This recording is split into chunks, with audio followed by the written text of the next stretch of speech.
an excerpt from the article says that Glasgow Arts Centre is installing a geothermal heating and cooling system that runs on heat from dancing bodies. And the article goes on to describe this mechanism in which you could theoretically have a center, like a club or an art center, a warehouse in Brooklyn where you have a rave, anything where you could capture the body heat being given off by people that are dancing in the venue, and then you can funnel that back in to the venue. And then it's just this never-ending cycle of, okay, if we want to reduce carbon and power things with body heat, we have to just keep dancing and, just keep getting wild. So I wanted to know your thoughts on dancing possibly being the solution to climate change, or part of the solution. Yeah, it is the solution. Also, are they hiring? Because I will dance or work for them. Glasgow Art Center, I'll definitely hit them up. I'll go to Australia. I don't care. I think it's Scandinavia. I don't know exactly where it is. Glasgow.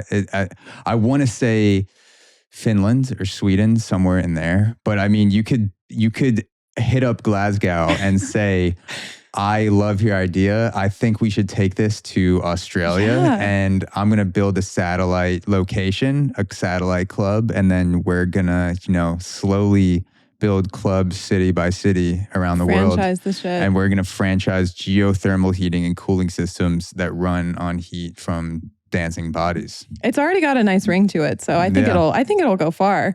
I have never heard of that. I did see like someone on a Peloton once, like fueling a television energy source or something, which I thought was pretty rad. But yeah, I think the more alternative and not oil and gas-based resources from our earth that we can tap into, the better.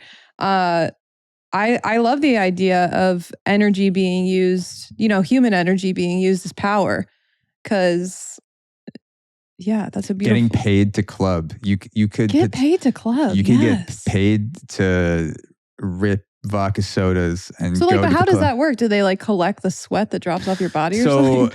So from it, what it sounds like, and I'm paraphrasing. So basically, there is a heat receptor, almost like a solar panel, but for heat inside the clubs, where it could capture the thermal output of the human body. And when you have hundreds of human bodies in the same venue, that is probably, you could literally feel it when you're clubbing. Yes. Like you feel when you walk into the dance floor, you're like, it just got 18 degrees hotter. It's a wave of humidity. Yeah. And so the heat rises, and I'm guessing it would be in the ceiling somewhere. You have to capture the heat, and then that heat would be converted into electricity to run the club. This is the most exciting idea I think I might have ever heard in my whole life. And so you think, and so potentially, if they were to refine this to the point where you weren't losing, you were losing as least energy as possible from the bodies, you could just keep this cycle of, we got to pay our electric bill. We have to have, 3 more music artists come in and DJ because, we need the power. We need to stay open. Currency. Yeah. Bartering. Energy. That's bartering. Energy is currency. Energy you said that earlier in the podcast. Energy is currency. Some foreshadowing. Yeah.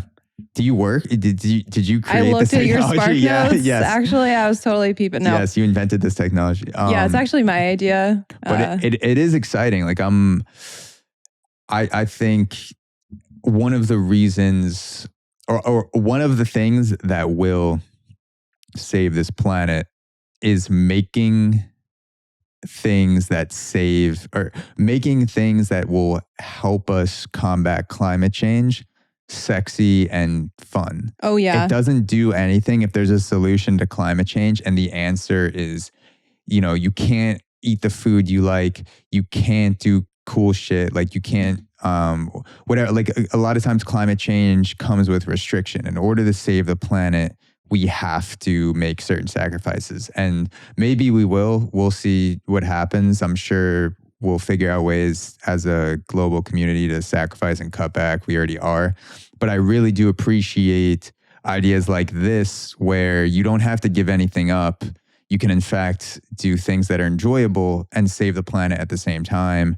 And this made me think of Tesla with Elon Musk, because electric cars really were not catching on in the US before Tesla. Like, some people had Priuses, but if you didn't live in Colorado and were hiking every other weekend, like, you didn't own a Prius. Right. And then Tesla came along and people were like, oh my God, this car's sexy as fuck. Like, this car looks as good or better than the car that I have. So I'm not sacrificing looks, or I'm not sacrificing quality to get an electric car. It's not a downgrade. And I feel like it's an idea in a similar vein where you don't have to sacrifice to save the planet. You have to do, people much smarter than me will build the technology, but you just have to keep doing shit that you already like doing. Yes. And we'll figure out a way to harness the energy from that to reduce the carbon, save the planet, use the heat that we're putting out in a more economical, environmentally friendly way.